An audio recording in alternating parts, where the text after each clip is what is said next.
Stop looking in the trees. Stop staring into those trees. Sissy, there's nothing in those trees. We're almost home. Look at the road. That's something my mama used to have to tell me quite often anytime we were driving home and the sun had already begun to set. He was trying to calm me down, but I think we all know something in those trees. You stare into the hills long enough, and they start to stare back at you. Hey y'all, get ready with me. Let's talk about it. I always saw something moving behind the trees. Something large that would it would step out from behind a tree, and just as quick as it was stepping out, it would just be larger than life and then fit right back behind a tree. Like, it didn't make any sense. I didn't understand what they were. I didn't understand how they were so big, so fast, and how they seemed to just disappear.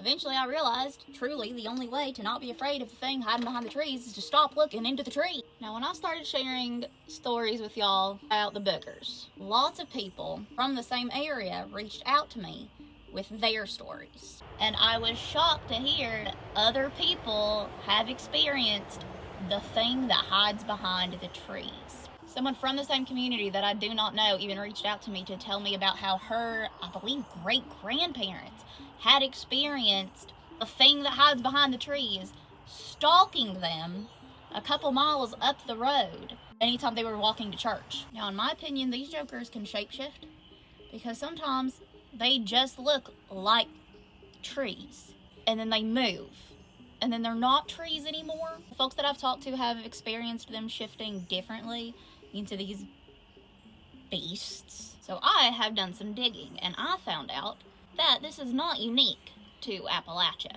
In fact, lumberjacks in the Northeast often talked about the hide-behinds, fearsome creatures that would hide behind the trees. And they said, if it got you, it'd snatch you back and take you to its lair.